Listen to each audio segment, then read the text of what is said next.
Moi boas tardes. Un saúdo de César Goldi e de Manuel Vicente. Somos o equipo de Efervesciencia.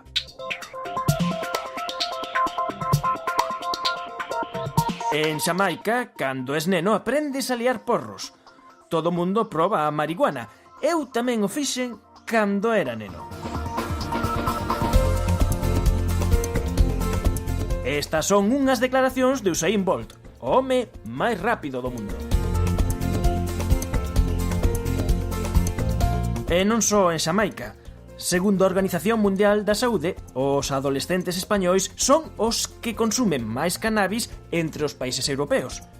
O ano pasado iniciáronse no consumo do cannabis 146.000 estudantes de 14 a 18 anos, 53.000 deles con consumo problemático. Un de cada 4 o teñen consumido nalgúnha ocasión o último ano. Os estudos reflexan que os adolescentes perciben que o tabaco é máis perigoso co cannabis. Deste xeito, habemos coñecer unha investigación con mozos galegos na que se constata que son máis os mozos que se inician no consumo dos porros ca do tabaco só.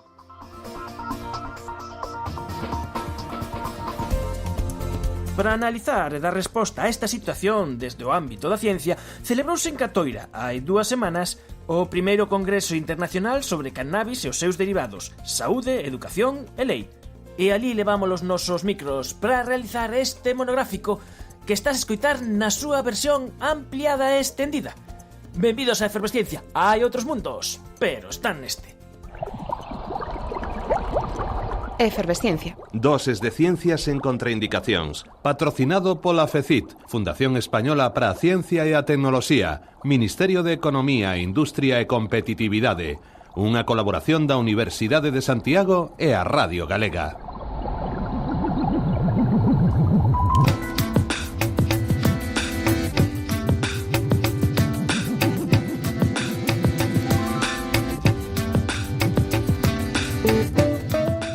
Estamos na primeira mesa que facemos co equipo portátil de Efervesciencia neste primeiro Congreso Internacional sobre Cannabis e os seus derivados, Saúde, Educación e Lei.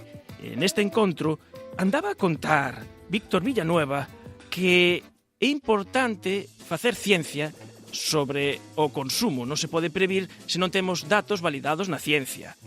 Víctor Villanueva, moi boas tardes. Boas tardes. Ti estiveches moitos anos aquí investigando en Galicia. De feito, é onde fixestes a túa tese de doutoramento. Así es. Aquí estiveches e agora traballas actualmente na Universidade de Zaragoza e na Universidade Internacional de Valencia. E falabas, no teu caso, da importancia de validar as hipótesis sobre o consumo basados en estudos metodolóxicamente correctos, porque hai moitos mitos sobre cales son as causas de por que existe o consumo de cannabis na adolescencia. Sí, Manuel. Cuando nos enfrentamos a un tema como el del consumo de drogas, hay distintas visiones, porque hay distintas percepciones respecto a sus utilidades, a sus peligros, etcétera, etcétera. Ahí tenemos que diferenciar en función, lo primero, de si estamos hablando de consumo en población adulta o si estamos hablando de consumo en población adolescente. También si hablamos de consumo de drogas legales o ilegales, pero sin olvidar en ningún momento que todo siguen siendo drogas, incluido el alcohol y el tabaco. Ahí, con respecto al tema de trabajar desde el ámbito científico, es por una cuestión básica. Opiniones tenemos todas las personas. Creencias tenemos todas las personas. Ocurrencias incluso, ocurrencias maravillosas de esto. Tengo una idea genial. Bueno, puedes tener una idea genial, pero en tanto en cuanto no demostremos que realmente es genial, esa ocurrencia no es genial. Es una ocurrencia, una idea que has tenido. Las cosas, para que realmente sean válidas, para que podamos asegurar que lo que estamos haciendo lo estamos haciendo bien, hay que investigar, hay que hacer evidencia científica, hay que hacer estudios, y eso nos lo da la ciencia. E imos ver que cousas di a ciencia, que cousas están facendo agora. Acompáñanos tamén nesta mesa Miguel Ángel Rodríguez, que é da Fundación de Axuda contra a Drogadicción, FAD, que ten unha imaxe moi ben recoñecida, que se ven nos anuncios, pola tele. Moi boas tardes, Miguel Ángel. Boas tardes. Nesta mesa o que ten común é o traballo con adolescentes, e unha cousa curiosa é que, como se ve que cada vez a idade de inicio dos adolescentes é máis pequena, é máis baixa, ou parece ser, ou hai algo aí, non sei, dis que non. Eu non. No, los datos non nos dicen eso. Non nos dicen eso, vale, No. entonces interpretei mal. Pero sí que é importante estudar xa en preadolescentes, xa con rapaces de 12-13 anos. Sí, en los últimos años existe una mayor presencia de consumo desde edades algo más inferiores, pero la media, lo que es la media, estoy pensando básicamente en las sustancias más conocidas y particularmente el alcohol, que es como un mito, todo el mundo dice el consumo de alcohol cada vez es a edades más tempranas, a edad media a nivel español no es así, baja 1/10, baja 2, son en los últimos 20 años diría, son reducciones o aumentos muy poco significativos, se mantiene estable, pero es la edad media evidentemente, ¿no? O sea que no podemos olvidarnos de que también habrá gente que consuma con menos años, como se ha visto también en el caso del cannabis hoy, gente que empiece más tarde, obviamente, ¿no? Este sería a nivel nacional e logo tamén é interesante ter datos galegos. Sobre esa parte, polo menos, un estudio sobre as provincias con adolescentes galegos, as provincias de Pontevedra e Coruña, foi responsable Sandra Golpe, que é do grupo SICON da Universidade de Santiago de Compostela. Moi boas tardes. Boas tardes. Vos, no voso caso, analizastes a escolares galegos intentando ver cal era o patrón de risco e as variables que nos podían explicar ese risco. Así intentamos, pues analizar cales eran os niveis de consumo das distintas sustancias, entre elas do alcohol, do tabaco e tamén do cannabis. Tamén analizamos cal era o patrón de consumo, algunhas das posibles implicacións e cales poderían ser algunhas das variables asociadas, variables que explicarían por que os adolescentes se inician ou por que os adolescentes consumen estas sustancias, sempre dentro das provincias de Coruña e Pontevedra. O que se viu é un pouco que rexistra a tendencia a nivel estatal e que a principal sustancia psicoactiva máis consumida entre os adolescentes sigue sendo o alcohol, sigue do tabaco e do cannabis. Un dato chamativo é que a tasa de adolescentes consumidores de risco de alcohol é 5 veces maior entre aqueles que consumen tabaco e cannabis que aqueles que non consumen ningunha sustancia. Este é un dato realmente importante a nivel de prevención.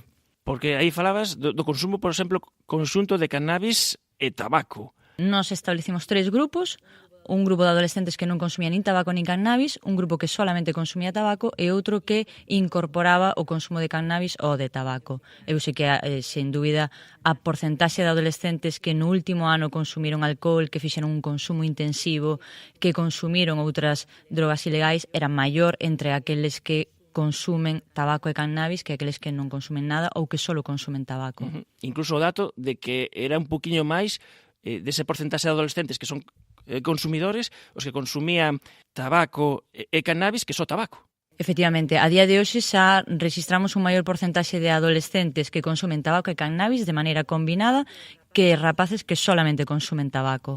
E aí, as preguntas importantes, ademais de quitar esa fotografía, é saber o que pode incitar a un adolescente a iniciarse nese consumo. E vos, Miguel Ángel, intentades dar resposta a esa pregunta. Yo diría que básicamente se consume cannabis porque, como se consume alcohol y como se consume, pero no solo por los adolescentes, sino también por cualquier persona, porque se cree que se va a obtener de hacerlo una ventaja o que va a compensar el hacerlo frente a los riesgos que se crea al asumirlo. Desde el punto de vista de los que trabajamos en prevención, nuestro trabajo está en que, por ejemplo, esas creencias sobre lo que voy a recibir al hacerlo y sobre lo que me espera de riesgos cuando lo estoy haciendo, pues sean lo más ajustadas posibles, lo más objetivas posibles, lo más reflexionadas posibles por quien toma la decisión. Y insisto, no solo por adolescentes, sino también yo creo que es un esquema tan básico que podría aplicarse un poco a cualquier decisión en la vida y a cualquier decisión sobre el consumo de drogas, de alcohol u otras drogas por parte de cualquier tipo de población, ¿no? Creo que me va a compensar y entonces decido hacerlo, porque no somos tontos ni tontas, es decir, salvo que tengamos una adicción, y si ya tenemos una adicción ya no decidimos nada, pero si no tenemos una adicción instaurada, lo que podemos tener es una creencia muy desajustada sobre lo que me espera al hacerlo y una creencia también muy desajustada sobre los riesgos que asumo al hacerlo. Todo consumo tiene riesgos, todo consumo tiene, unos serán mayores, otros menores en función de un montón de variables. No todo consumo tiene un problema. no es un problema. Eso es importante mejor explicarlo. A mí me parece básico, porque muchas veces se nos escapa y hablamos de consecuencias no, consecuencias probables de. Sí, se fala dun consumo problemático. Claro, pero todo es, yo me muevo en la teoría del caos, quiero decir, todo es probable. Vamos a ver con qué grado de probabilidad se da. Estamos comprando boletos. Digamos que estamos comprando boletos, sí. Non te va a tocar, pero se compras máis boletos tens máis posibilidades de que te toquen certas cousas. Me vale, sí. Me vale perfectamente esa explicación. Pero tampoco tienes la seguridad de que te vaya a tocar. Incluso teniendo casi todos menos uno de los boletos, tampoco tienes todas las probabilidades. Habrá alguien. Puede tocarle a ese otro alguien, ¿no? Entonces, esa es un poco la clave. Y en ese mundo complicado se toman esas decisiones.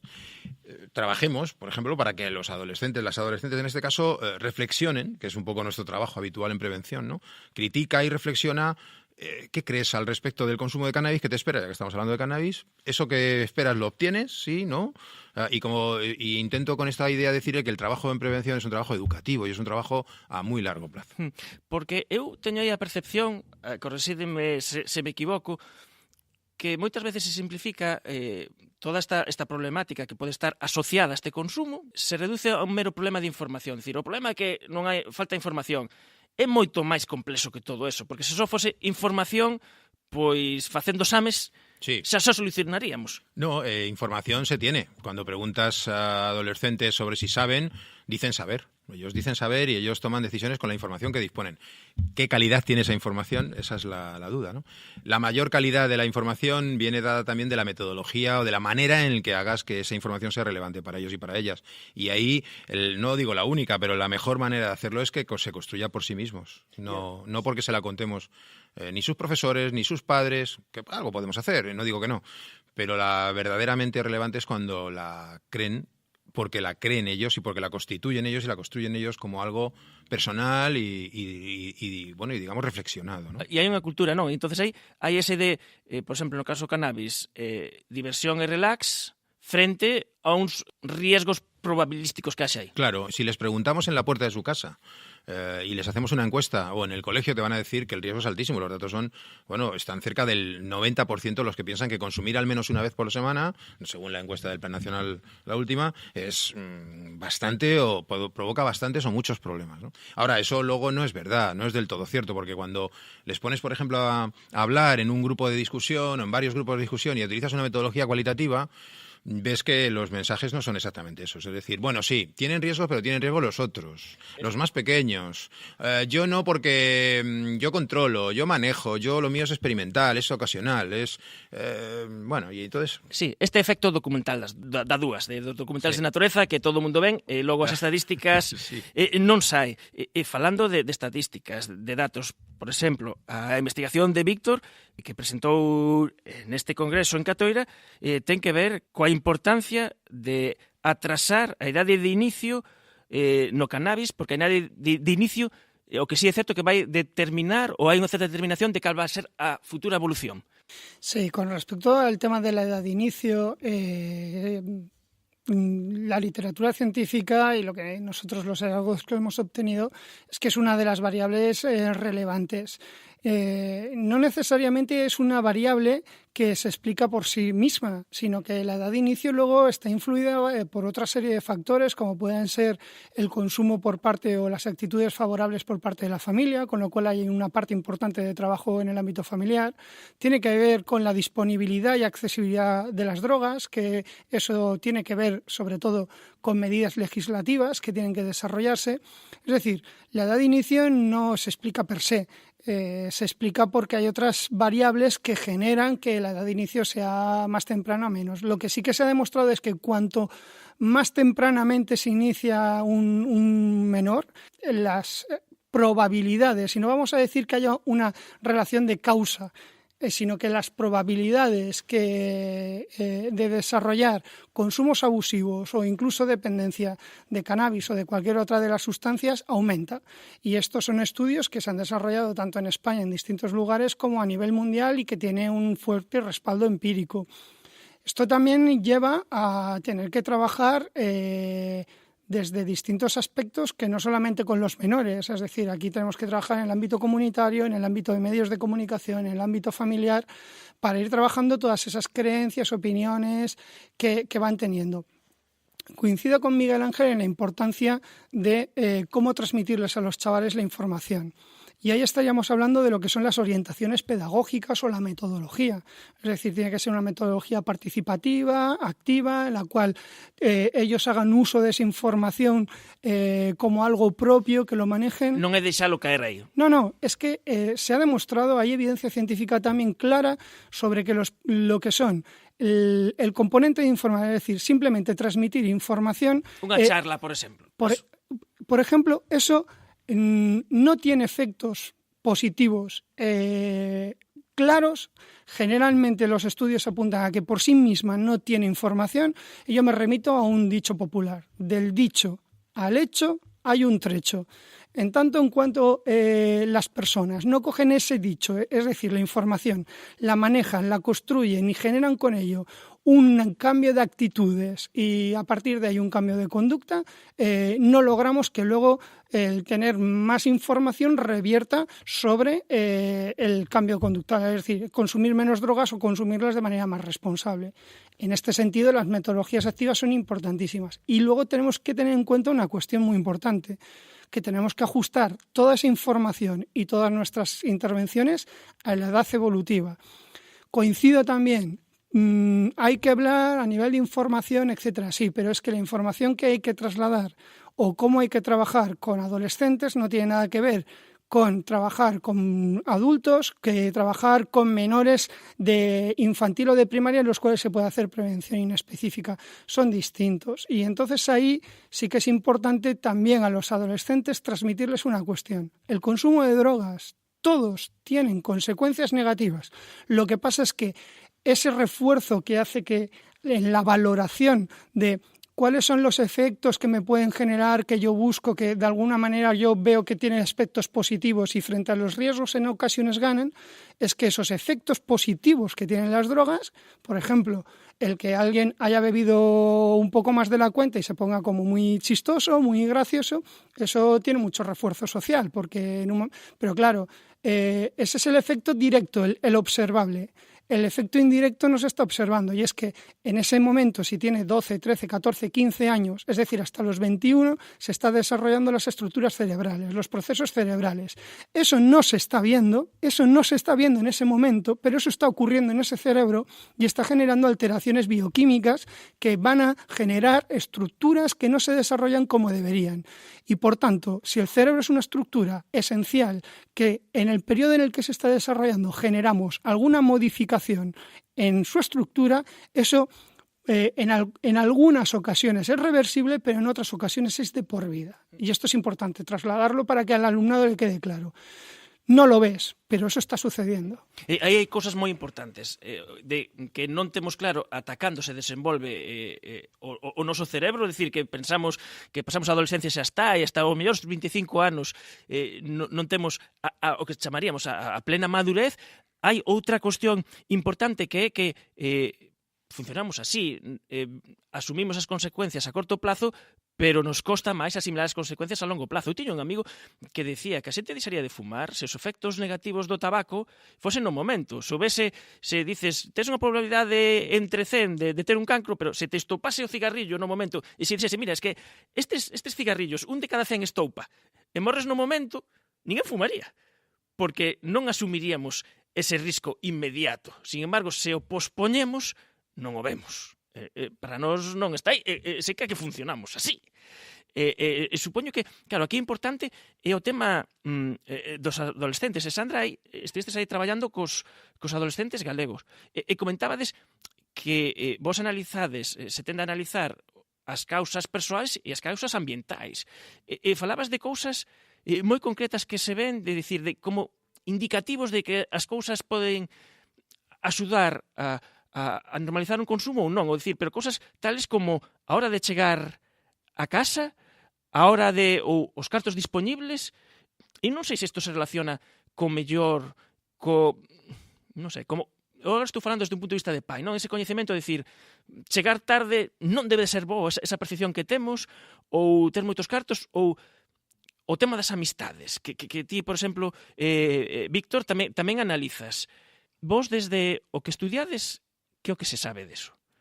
Bueno, en primeiro lugar, sí que me gustaría matizar que non podemos falar de causas, porque o tipo de estudio que realizamos non nos permite establecer relacións de causa e efecto. En realidade son asociacións, máis ben. Viuse que, efectivamente, por exemplo, os adolescentes que chegan máis tarde á casa, pois a probabilidade de que realicen un consumo combinado de tabaco e cannabis é maior. Sí, porque a mellor non é unha causa, son mellor un efecto. Pode ser o revés, incluso. Exactamente. Entonces, nese sentido sí que nos gustaría pois eso, matizar que son asociacións, pero o que sí que se viu é que o papel dos pais é fundamental. O papel de factores máis macrosociais, se o queremos chamar así, como decíamos, o tema da publicidade, o tema da accesibilidade, aínda que nós neso non nos metimos, non? Moitas veces no que máis se ten traballado é nas variables personais. Como decían os meus compañeros, non se pode facer prevención con adolescentes á marxe dos adolescentes. Hai que ter en conta as súas percepcións, a idade evolutiva, a capacidade que eles mesmos teñen de comprender, a forma que teñen de interpretar o mundo.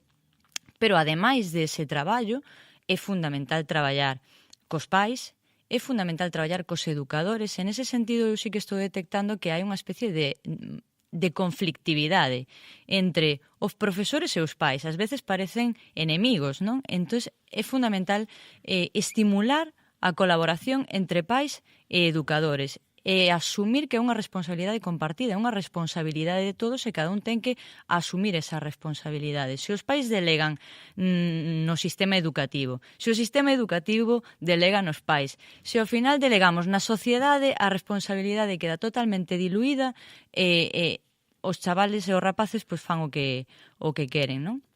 Entonces, pois, un pouco resumindo, traballar cos adolescentes, clave, fomentar todo o tema de establecemento de normas, establecemento de límites, que ahora parece que está un pouco obsoleto, parece que dá medo falar de prohibición, parece que dá medo falar de establecemento de normas, pero é que é fundamental. Os adolescentes realmente demandan que se establezan uns límites. E logo, pois, independentemente da ideoloxía política, é fundamental regular. Non me vou meter en tema de leis porque non teño coñecementos, pero sí que se viu que, por exemplo, naquelas áreas, naquelas zonas en donde se ten regulado o botellón, en donde se aplican esas leis contra o botellón, os niveis de consumo disminúen. Entonces, é unha cuestión xa de saúde, non de política, nin de ideoloxía. É fundamental regular e establecer leis. A relación que existen entre os tres eixos sobre os que xira este primeiro Congreso Internacional sobre o cannabis, a saúde, a educación e a lei, todos eles están relacionados e debería existir eses vasos comunicantes que fagan que un problema que temos claro que está constatado, que poidamos como sociedade atallalo. E así foi a primeira mesa que estamos a facer neste Congreso Internacional sobre os usos do cannabis desde Catoira.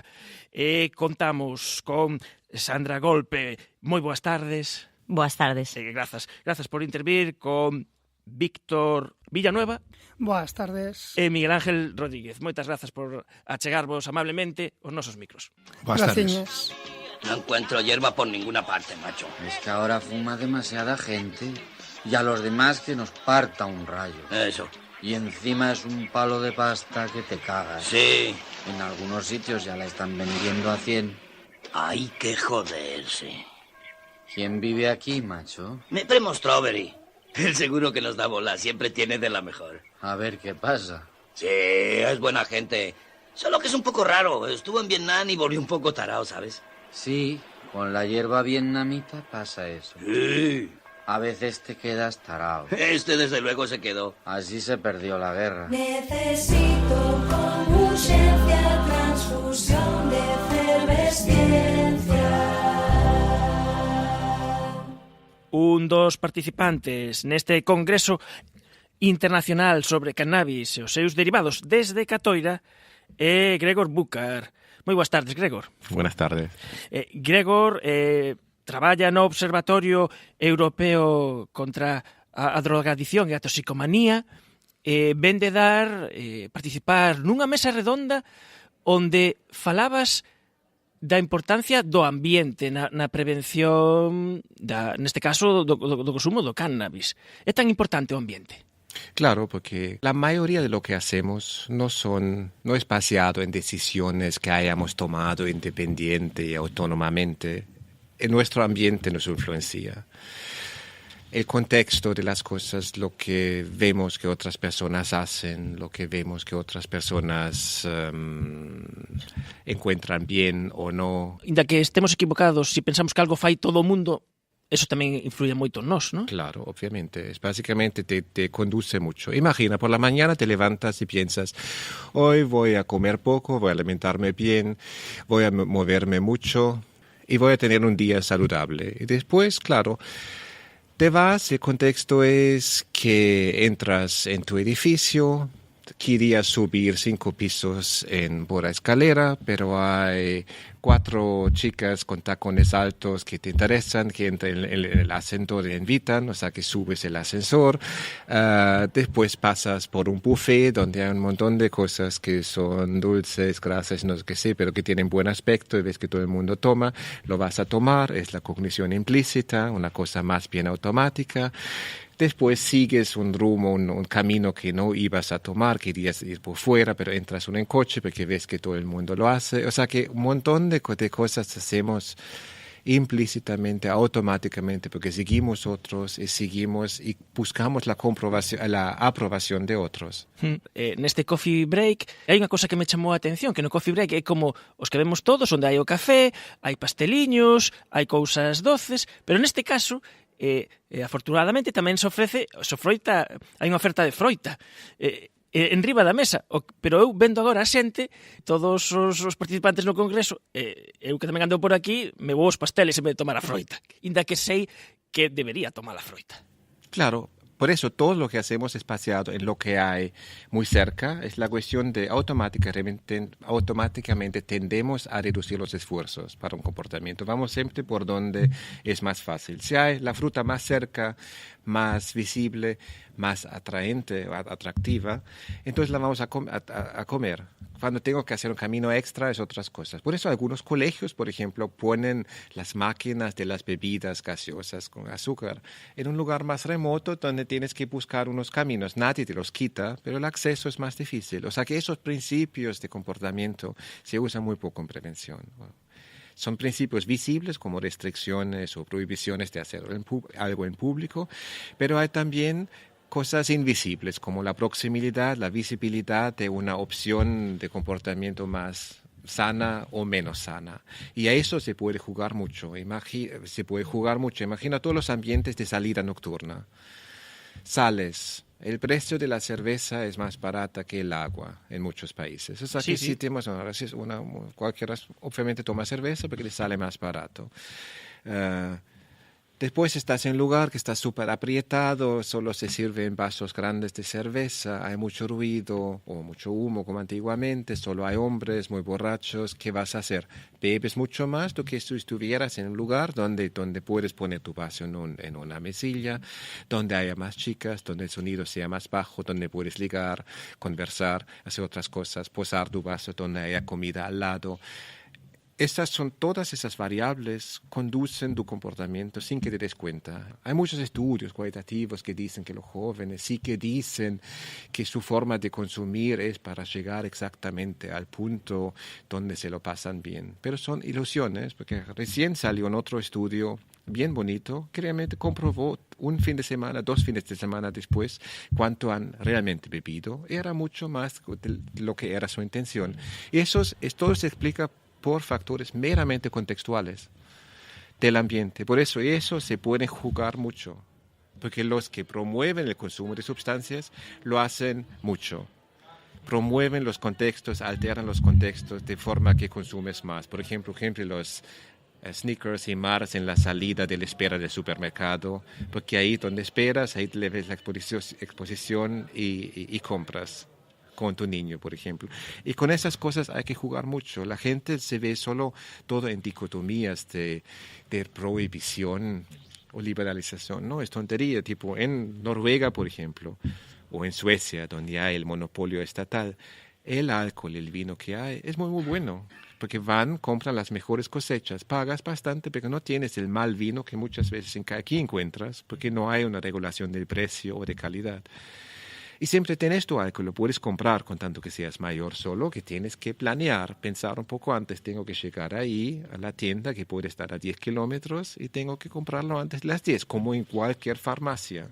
O sea que se está habendo, ou por menos neste congreso percibo, que se están facendo moitos esforzos, están poñendo moitos esforzos, e que debe ser así no tema da educación, e que agora, ademais da educación, hai que ollar un pouco a disponibilidade, a visibilidade, a imaxe do consumo do cannabis. E mesmo ti falabas que, por exemplo, do importante que sería que nos locales de ocio houvese unha responsabilidade neste aspecto, e que eso se chegase a sancionar os locales que colaboran ou non colaboran. Exacto, eso es, en España es raro, excepto por Cataluña, pero en muchos países, sobre todo Inglaterra, en los países nórdicos, tu licencia se revé, se controla todos los años y tipo ahí ve cuál es el nivel de ruido, las formas de servir, si el personal de servir tiene formación, tiene realmente formación y no servir a borrachos,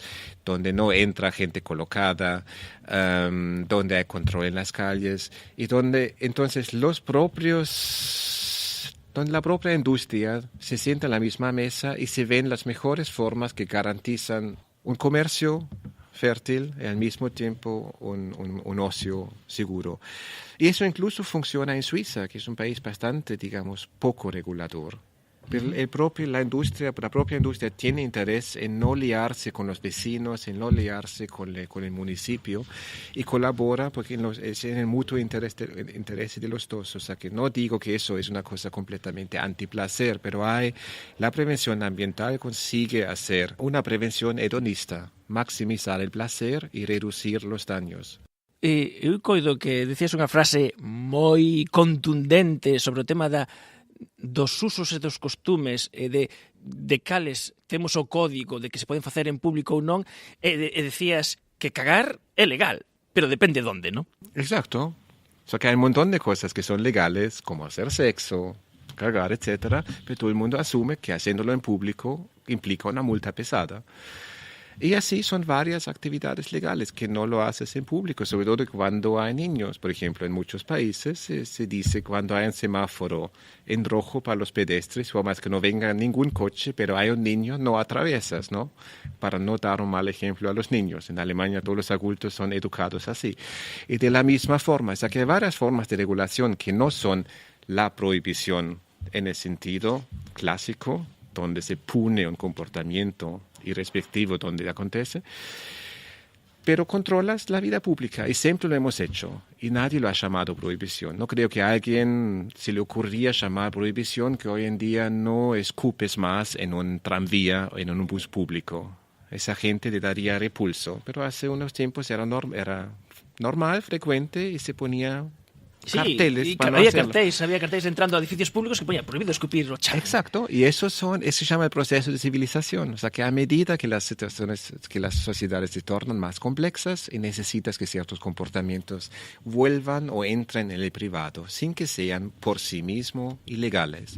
Eso es lo importante, porque la educación tiene muchos límites y tal vez el hecho que hayamos invertido tanto en la educación haya hecho grandes desigualdades en los resultados. Por ejemplo, hoy en día, los que fuman hoy en día todavía y los obesos hoy en día pertenecen más bien a las clases bajas, porque si pasas todo en la educación, te informo, tú tienes que responsabilizarte y portarte conforme a esas informaciones, hace con que la gente que tiene menos recursos cognitivos y comportamentales no lo consigue y concentras todos los problemas en las clases con menos recursos.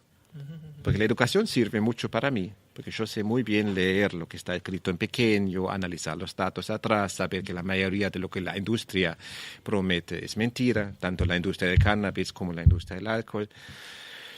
o la de la alimentación, la mayoría es incorrecto, son falacias, son mitos. Yo lo sé analizar porque sé mejor, porque todo el resto de la población no consigue. Entonces, y con mera educación no quitas esas cosas de una buena parte de la población.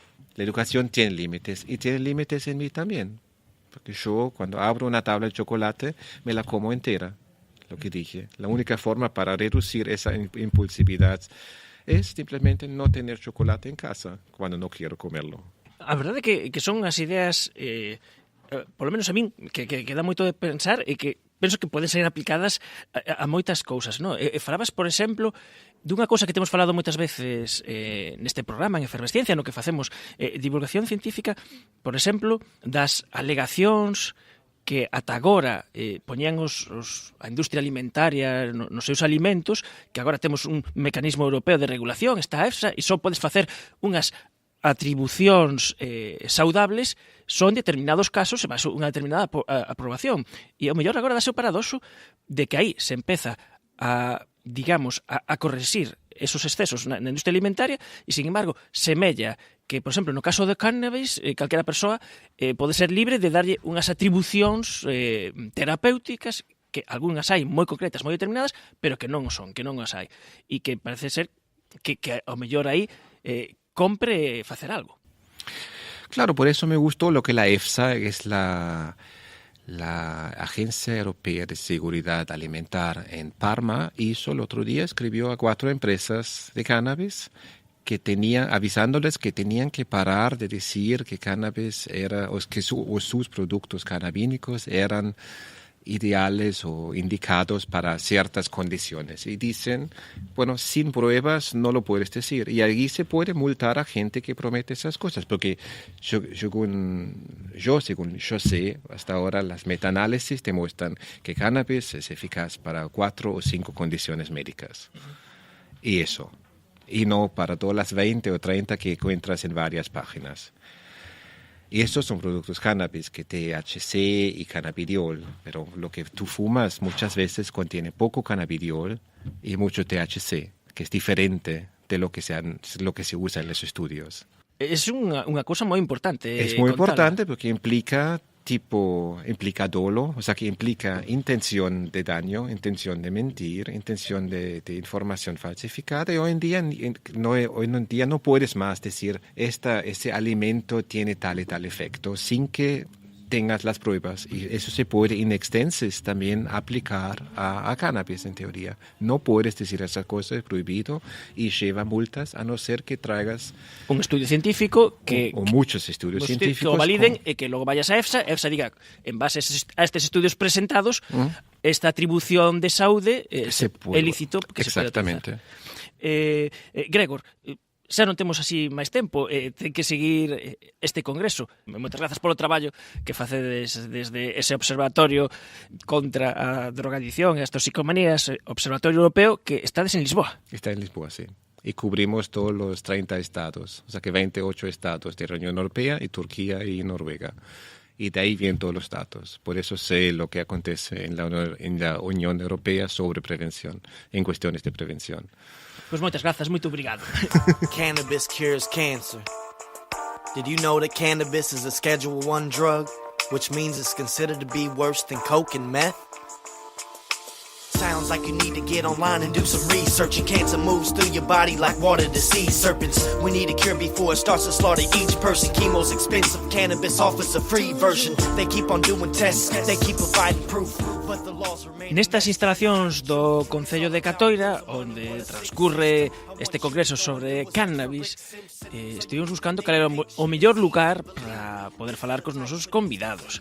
Tiñan ben preparada unha ben xeitosa sala de prensa, pero démonos conta de que aquí, pros que vimos con micrófonos da radio, estamos mellor neste sitio onde nos atopamos agora, porque estamos rodeados de libros, dunha chea de libros na Biblioteca Municipal de Catoira, xusto carón do salón de actos onde se desenvolve o congreso. E o que teñen os libros, que aparte de ser cultura, a nos para a radio nos sirven para ter un sonido que vos chegue ben nas vosas casas.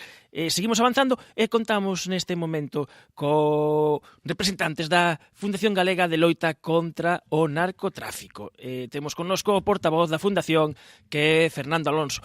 Fernando Alonso, moi boas tardes. Hola, boas tardes. E anda con nos tamén, que non sei se quere falar moito tal, está connosco tamén Ambrosio. Moi boas tardes. Hola, boa tarde. Este congreso ten tres patas: educación, prevención e lei. E precisamente a mellora das medidas legislativas é un dos vosos eidos de acción. Sí, efectivamente, así é. E nós pensamos que en concreto no tema cannabis é bo nas tres patas que vostede ben dicía, educación, prevención e lei. Hai que aportar sobre todo claridade. É o que nos botamos de menos no debate que está na sociedade ou no que escoitamos ás veces, é que non hai unha tremenda confusión entre o cannabis como sustancia potencialmente terapéutica, algúns dos seus principios activos potencialmente terapéuticos para o tratamento de determinadas enfermedades.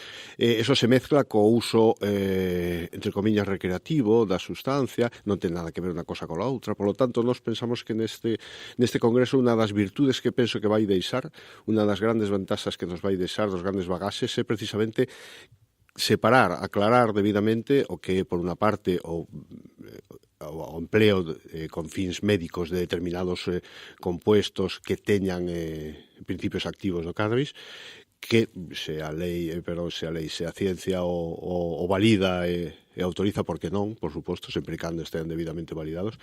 E, por outra parte, separalo do consumo puramente recreativo. E tamén nos aspectos legais, non? Hai que, sabemos que hai, efectivamente, unha certa confusión en torno a que é legal e que non en materia de cannabis especialmente. É bo que se aporten informacións, que se aporten luces sobre este tema. Luces, ir aceitando o que é a legislación a realidade. E no voso caso, no caso da Fundación Galega contra o Narcotráfico, hai, por exemplo, un traballo intenso en, por exemplo, que pasa cando hai unha incautación de que hai coches, hai lanchas, hai material de operacións contra o narcotráfico, e había un problema que eso tiña que subastar e revertir logo outra vez na sociedade, pero moitas veces esas pertenzas estragábanse. Hubo que cambiar o proceder. Así é, foi dende sempre unha das cuestións que hemos reclamado, que hemos pedido, solicitado dende a Fundación cara ás autoridades con competencias na materia, non? Neste caso, pues, o Goberno Central e tamén o Goberno Autonómico. Fai moito tempo que temos un problema na loita contra o narcotráfico que aunque os traficantes sexan detidos, logo cumprirán penas máis ou menos longas, según o caso, e tardarán máis ou menos en ingresar en prisión, pero, bueno, digamos que nese campo había bastantes avances. O que nos encontrábamos era con que os patrimonios seguían a súa disposición, seguían disfrutando, tanto eles como os seus testaferros ou familiares, disfrutando dos patrimonios acumulados. E iso é tremendamente negativo, nocivo lóxicamente, para a loita contra o narcotráfico e para a propia conciencia da sociedade, que veía como neste disfrute de patrimonios unha certa forma de impunidade, verdad, que todavía estaba aí, non?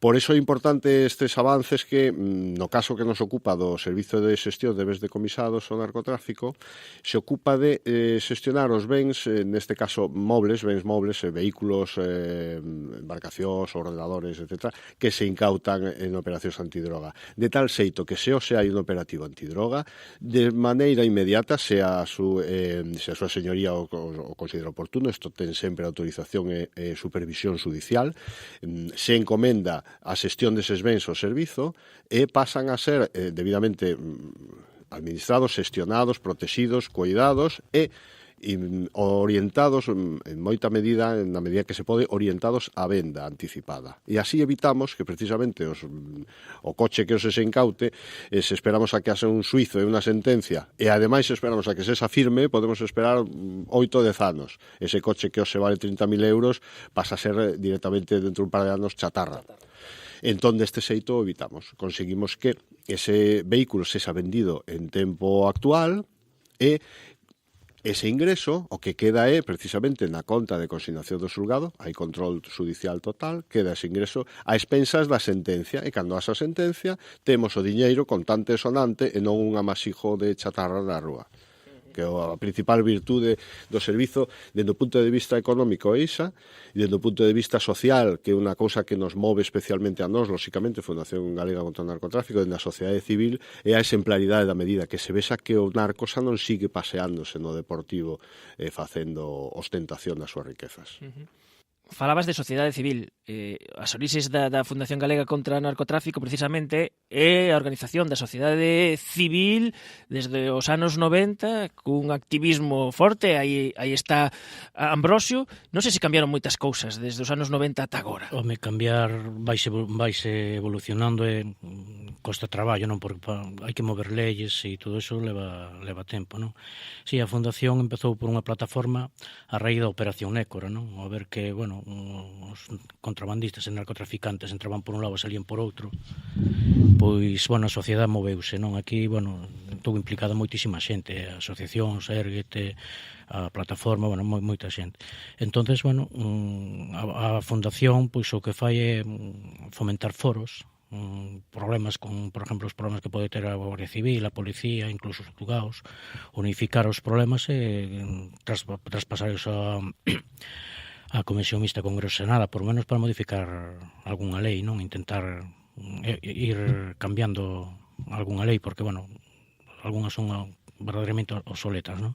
Fíxose un foro no ano 95 en Bamio, que, bueno, que se quedou bons resultados, con as verdadeiras espadas, primeiras puntas a nivel nacional, e, bueno, evolucionando vais evolucionando. O que pasa que lentamente, pouco a pouco, pero, bueno, aí estamos.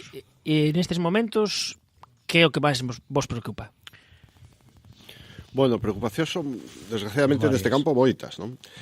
Pero unha delas precisamente é afondar no tema da denominada vía patrimonial, é dicir, conseguir que esa incautación de patrimonio sexa efectiva. Nos estamos comenzando a facer este tipo de servizo que dicíamos de administracións destes bens e de venta bueno, pues a verdade con bo resultado, de momento estamos satisfeitos, pero hai que dicir que hai moitísimo camiño por andar. Hai que dicir que no caso estamos a falar de que un coche pode ser vendido inmediatamente, pero non un piso, por exemplo, non un chalé, non un negocio, non todas esas cuestións que todavía hai moitísimo que andar, non? E sobre todo conseguir que na medida no posible o uso deses bens sexa o máis rápido posible adicado a beneficio da sociedade, non? Iso, pois, é unha das cuestións que nos preocupa, e nos preocupa especialmente tamén, hai que dicilo, e se falou no Congreso e onte tamén, e se falará en todos os foros e reunións que haxa, que é a baixa percepción da gravidade do problema das adiccións ás drogas e do narcotráfico. A nivel social, incluso, falamos, non? Falamos de que, bueno, fai tempo, como dicía Ambrosio, que foi un dos fundadores da plataforma que hoxe Fundación, gracias ao traballo desta xente, decíamos que unha das cuestións que históricamente máis se ha preocupado era a droga.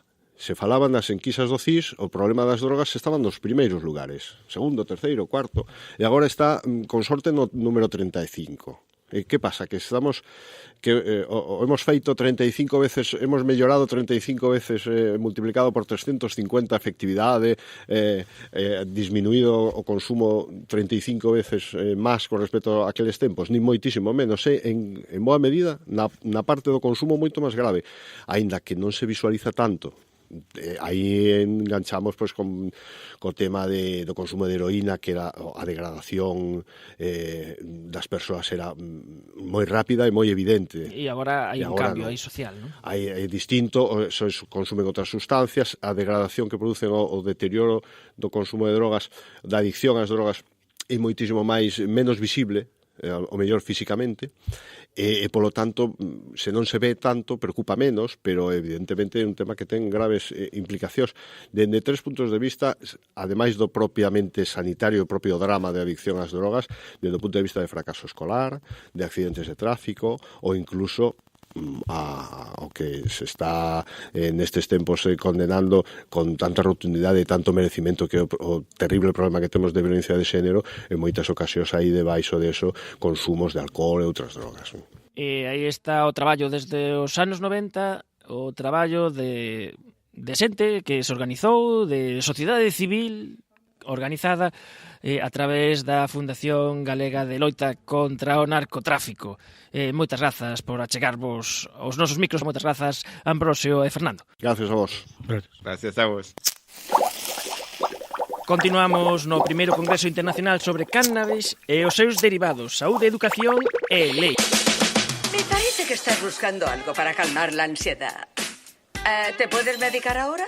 Colocarme, sí, supongo. Pensé que quizá esperaría hasta esta noche cuando mi marido y los niños duerman. Oh, María, no fumarás cannabis para alejarte de tu familia, sino para alterar tu percepción de ello.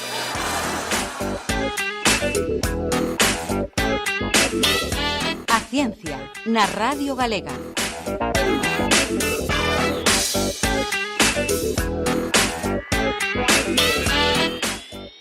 E costounos moito conseguir traer a nosa mesa o organizador de todo este primeiro Congreso Internacional en Catoira. Manuel Isorna, como está indo o Congreso? Creo que ben, non? Moi contento tanto polos ponentes, a calidade das ponencias foi, creo que fantástica, ainda queda todavía un par de mesas e sobre todo a conferencia de clausura do delegado do Plan Nacional de Francisco Babín, pero tamén creo que por un pouco pola acollida dos asistentes, non? A verdade é que a xente está moi contenta, no café, na pausa café que temos, pois todo o mundo me felicita pola calidade das ponencias e creo que, bueno, en xeral está indo todo moi ben. Está connosco tamén Sergio Fernández Artamendi, da Universidade Loyola Andalucía, que é especialista tamén en o tema de adicciones, cannabis, alcohol. Moi boas tardes. Hola, buenas tardes. Manuel Isorna, aproveitaches a túa mesa redonda para poñer casos flagrantes de publicidade totalmente enganosa de páxinas que venden sementes, de cannabis, anunciando unha serie de propiedades que non é que non estean demostradas, é que está demostradas que non son. E ti facías o chamamento a decir que isto é publicidade enganosa. Se non se pode facer para outras cousas, tampouco se pode facer para isto, ou vender sementes dicindo que son para coleccionismo, por exemplo. Totalmente de acordo. É dicir, o que nos estamos encontrando en este momento é que a nivel legislativo, por exemplo, non está prohibido a publicidade de tabaco, pero, sin embargo, está permitido a publicidade de todo relacionado co cannabis, non? E o que nos podemos encontrar é con verdadeiras barbaridades, e digo barbaridades ou verdadeiras falsas promesas con respecto a unha sustancia que se lle atribuye propiedades, por exemplo, nada máis e nada menos que curativas do cáncer, da artrosis, da esclerosis, do glaucoma, da epilepsia, e cando realmente nos vamos a ver a realidade é totalmente o contrario, non? É dicir, hai estudios, moitas investigacións a nivel terapéutico e como moito está demostrado que ten beneficios terapéuticos para 3. Unha é a esclerosis múltiple, é dicir, realmente sabemos que un dos componentes ou dous dos componentes da cannabis, o THC e o CBD, unidos a outros principios, a outras sustancias, pois o que fan é que reducen a espasticidade muscular das persoas que teñen esclerosis múltiple. Hai outra propiedade terapéutica que é para as persoas que teñen sida para que lle aumente o apetito, e unha terceira vía terapéutica está para reducir os vómitos das persoas que teñen náuseas debido á quimioterapia. Pero iso que fai é reducir os síntomas en este caso dos efectos secundarios da medicación, pero non cura absolutamente nada, non? Sin embargo, nos diriximos ás webs e aos foros que teñen as casas comerciales, porque realmente pertenecen a franquicias. Hai unha industria. Totalmente. Unha industria que se estima que factura 62.000 millóns de dólares ao ano, non? 62.000 millóns de dólares ao ano. Ese realmente, e con eso, pois dominando como dominan Internet, é dicir, tendo en conta que Internet é o seu campo, é o campo onde se dirixen os xóvenes, e evidentemente levamos 15 anos prácticamente de brazos cruzados, non? Prácticamente as institucións que teñen responsabilidade, e son 15 anos que nos levan de ventaxa, non? E iso calou na sociedade, porque moitos dos ointes deste programa pois pensarán que fumar, incluso que é mellor fumar marihuana ou fumar cannabis que fumar cigarrillos, non? O cal é totalmente irreal e totalmente falso. Estamos rodeados de mitos, de malinformación, información tendenciosa. Eso ten influencia a hora do acceso, o neste caso, cannabis.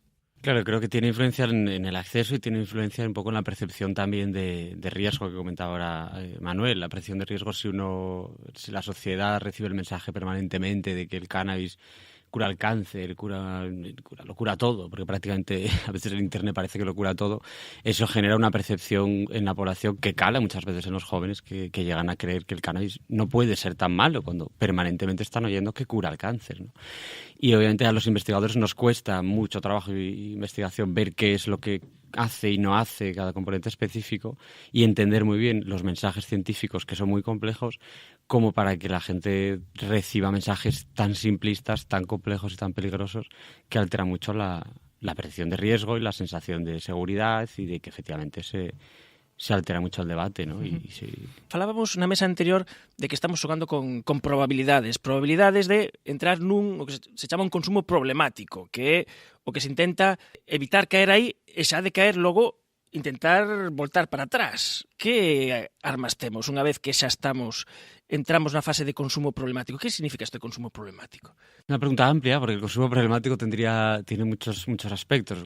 Las adicciones funcionan de forma muy resumida, pues por un patrón en el que uno empieza a consumir un poco porque quiere, porque socialmente le encaja, porque quiere probar sensaciones o lo que sea, y con el tiempo se puede derivar en que el consumo obviamente pues conlleva una serie de hábitos y puede generar una dependencia en último término, de forma resumida, que lleva a que la gente ya consume no tanto porque quiera consumir por disfrutar o por pasar el rato, sino que consume porque si no consume se encuentra mal, si no consume está rayado, si no consume está preocupado, si no consume no duerme. Y eso es lo que ya es la dependencia y donde empiezan a aparecer problemas, ¿no? Problemas que llevan a que la persona ya necesita consumir con cierta asiduidad, que empieza a meterse en un patrón que caracteriza mucho a la dependencia, ¿no? Que uno deja de hacer cosas que suele hacer normalmente, porque la droga genera una saliencia en la vida de la persona que hace que muchas cosas giran en torno a la droga, deja de practicar deportes, cambia de ciertos hábitos que son perjudiciales, ¿no? Y también el caso del cannabis altera las capacidades cognitivas, que eso tiene una influencia clarísima en el rendimiento escolar. Entonces, eso sería una tipología de consumo problemático, pensando, por ejemplo, en los adolescentes, ¿no? Y eso lleva a problemas familiares, eso puede llevar a problemas legales, puede llevar a intoxicaciones o casos más graves de hospitalización incluso, ¿no? por intoxicaciones canábicas. En ese sentido, hombre, la investigación ya tiene tratamientos basados en la evidencia para ayudar en estos contextos. Sí que es verdad que hay que seguir haciendo muchísima más investigación, muchísima más implantación, mucho más trabajo en prevención de calidad y trabajo sobre todo basado en la evidencia, pero de momento disponemos ya de unas cuantas herramientas buenas y eficaces, ¿no? para ayudar en esos contextos. Penso que unha clave deste congreso, non? Que é un congreso científico baseado na evidencia. De feito, eu, antes de vir este congreso, coa xente coa que me atopaba, comentaba que iba a vir a este congreso, claro, se asociaba a outra cousa, se asociaba precisamente a comunidade da cultura cannábica, de cultivar e todas estas historias.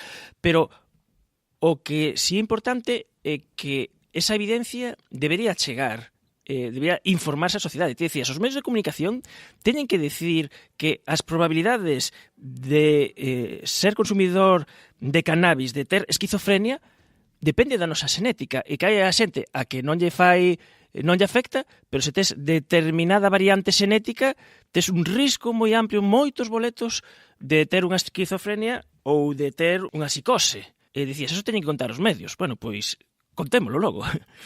Pois sí, é verdade que por suerte contamos ca colaboración de tanto do teu programa como incluso se tamén estuvemos na Televisión de Galicia no programa Revista e moitísimos medios de comunicación que nos chamaron, pero isto creo que vai ser un pouco como os Xogos Olímpicos, non? Dos deportes minoritarios, só salen cando se celebran os Xogos Olímpicos e logo desaparece isto. Por desgracia, o consumo de cannabis é diario, por desgracia esta industria está todos os días a pé de cañón creando novas formas de venta e de distribución, e os medios de comunicación hai moito traballo que facer por parte dos medios, que non tendes toda a responsabilidade, sino por parte, como acaba de decir Sergio, de todo o mundo, non? Do sistema educativo, dos políticos, teñen que empezar a legislar dunha vez por todas, e realmente estamos un poquinho aí a ver que pasa, non? E en este país, pois cando estamos a ver que pasa, pois sempre hai alguén que se leva o gato a agua, que suele ser, por desgracia, a industria. Como acabas de decir, é certo que hai unha vulnerabilidade xenética, xa está estudiada, xa se conoce, cada vez se vai ir traballando máis en esta línea, pandemia, pero tamén hai outro tipo de variables que xa sei que eres un gran científico, pero que tamén outro tipo de variables, por exemplo, de carácter máis biográfico que determina que unha persona consuma, non? Rapaces que teñen máis problemas de ansiedade, Sergio especializa en ese tema, personas que adolescentes e maiores, adultos que teñen unha certa predisposición á depresión, persoas que teñen un ocio que viven un ocio de o seu tempo de ocio como aburrimento, pois suelen ser máis propensos a desarrollar e sobre todo variables de tipo familiar, é dicir, a que hora chega o seu fillo a casa. Canto máis tarde, máis probabilidades é de que consuma, si participa ou non participa no botellón, con cartos que se sale. Que había unhas enquisas destas de a que hora, se se cea familiarmente, se hai ese arroupamento, que todo influe, que todo o papel da familia aí é fundamental. Claro, non todo é xenética, por eso te decía que non todo é xenética. Bueno, pero hai que contar todo, hai que contar as dúas partes da moeda. Pero hai outras variables moito máis fáciles de manejar, porque a xenética, ao fin e ao cabo, como acabas de decir, si tes, entre comillas, a mala suerte de ter determinada carga xenética, pois e como consumas cannabis, sobre todo na adolescencia, as probabilidades de desarrollar unha esquizofrenia e unha psicosis se multiplican por 7, ¿no? Eso está claramente. Pero repito, hai outro tipo de variables que sí son máis fáciles de manipular, porque eu non podo modificar, por exemplo, a clase social a que pertenezco, non? É dicir, variables sociodemográficas é imposible, pero sí podo variar aquelas de carácter máis biográfico ou máis psicolóxico, non? Por exemplo, a autoestima, é dicir, se eu teño un neno que non fai deporte, que non participa, que está todo o día na casa encerrado, teño que saber como pai ou como nai, ou como docente, que este neno ten máis probabilidades non de consumir solo cannabis, sino outro tipo de drogas. Se o meu fillo está todo o día na casa e vemos que non participa en actividades, que o tempo de ceo aburrimento, que ademais é unha persona sumisa que se deixa influenciar moito polo grupo, é máis probable que consuma. E esas sí son variables que os pais e os docentes debemos conocer e debemos intentar reducir e xustamente o contrario, aumentar os factores de protección, que tamén é ciencia e tamén se conoce.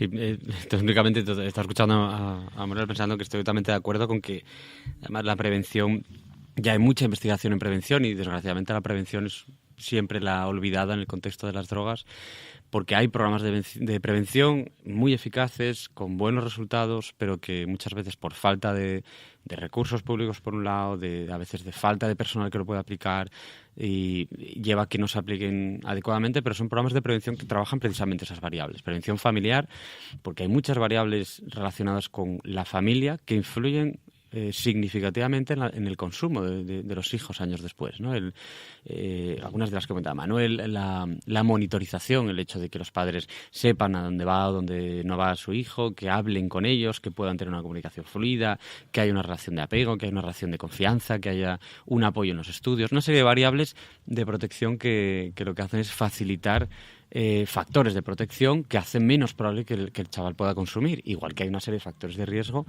que hay que evitar, ¿no? De patrones de comunicación negativos, falta de relación afectiva, etcétera. ¿No? Es decir, es una amplia gama de factores que se trabajan desde prevención que hacen que efectivamente son factores que pueden modificar la gente acudiendo a programas de prevención familiar y desde las instituciones implementando tanto programas de prevención familiar como prevención educativa en diferentes contextos, ¿no? Quería facer un comentario dunha cousa que apuntaba na última mesa redonda. Como agora hai encima da mesa xa coñecemento científico de que cousas amosan, incluso algunhas podemos decir casi universalmente, que funcionan aquí, funcionan en moitos sitios, por exemplo, nos ámbitos de prevención e de educación, que hai moitas iniciativas que están basadas na boa vontade, pero non están basadas nesta evidencia, na evidencia de que funcionan e que se fan, e que o mellor non aportan nada, non achegan nada na idea de dar unha información validada e que poida ser útil e que poida ser asimilada polos destinatarios, sobre todo neste caso que se falou aquí moito de adolescentes.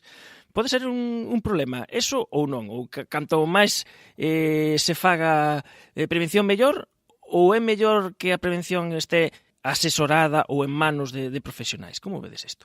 Pues es una apreciación interesante. En el caso de la prevención sucede un poco que, bueno, ya llevamos años insistiendo en que hay que hacer prevención y se ha conseguido en parte que la sociedad que trabaja con menores esté concienciada de la prevención, ¿no?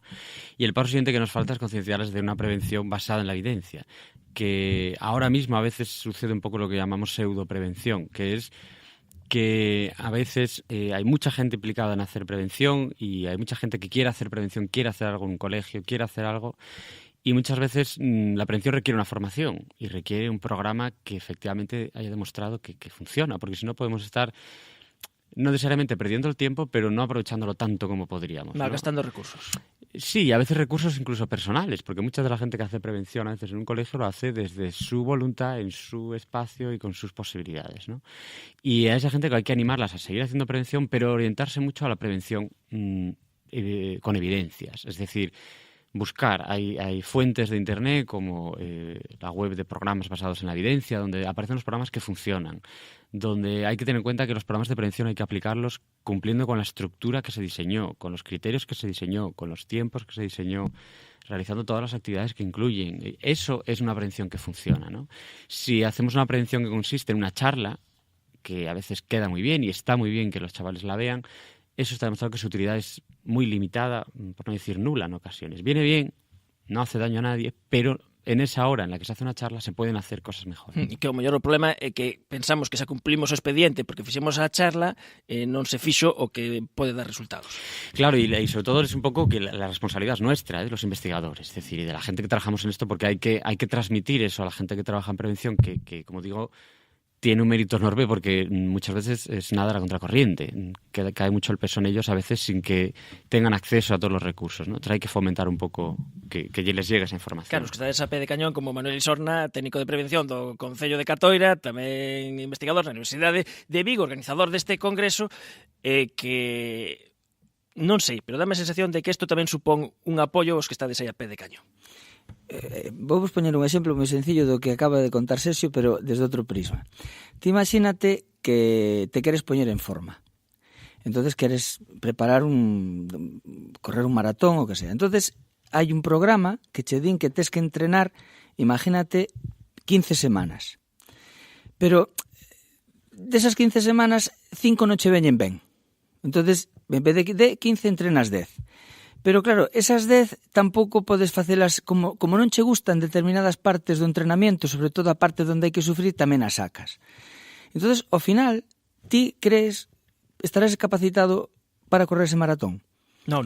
Pois isto pasa que un pouco que acaba de decir Sergio que está pasando ca prevención, non? É dicir, realmente hai programas efectivos, eficaces, pero que o profesor e logo claro, imagínate que ademais de entrenarte un entrenador profesional que ten coñecementos de fisioloxía, de anatomía, de técnica tal, te entrenas a ti mismo, non?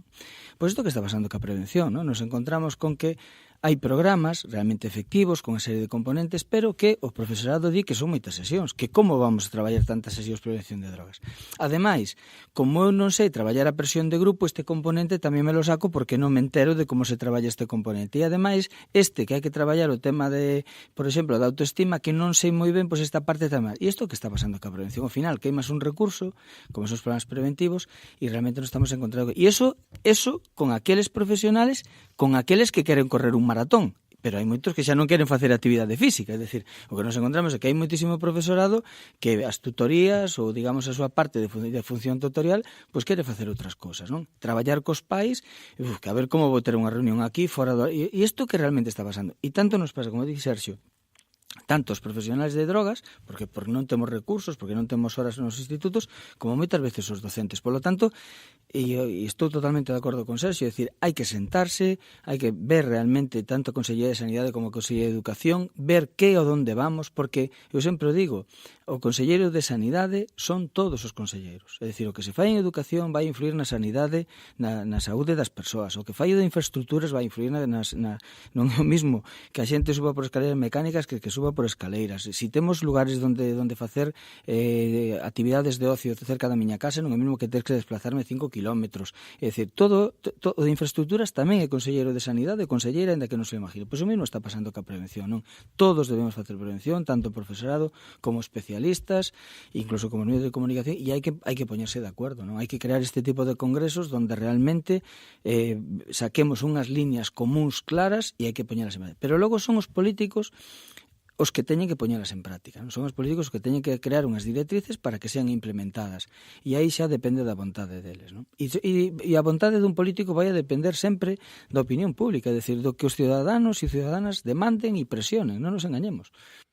Pois con esta mensaxe despedímonos. Eu, desde a miña parte como cidadán, estaremos aí facendo o que haxa que facer para poñer os mellores medios, os mellores profesionais para poder, neste caso, tratar cousas tan problemáticas que están aquí que ás veces non as queremos ver, queremos metelas debaixo da alfombra, pero está aquí como pode ser ese consumo de cannabis e os seus derivados que se analizou neste primeiro Congreso Internacional sobre Cannabis e os seus derivados, Saúde, Educación e Lei, que tivo lugar cando xa estades a escoitar en Catoira. Moitas gracias, Sergio, por acompañarnos. Muchas gracias a ti. Manuel Isorna, moitas grazas por acompañarnos e tamén por argallar este congreso. Moitas gracias. Gracias a vos.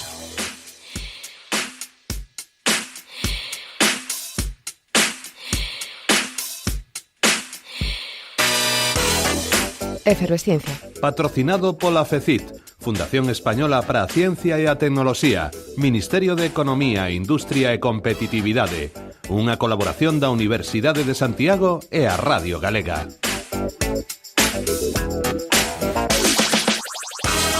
Ves de escoitar a versión extendida e completa do noso monográfico desde o Congreso Internacional de Cannabis de Catoira. O gallá vos teña resultado interesante. Adeus.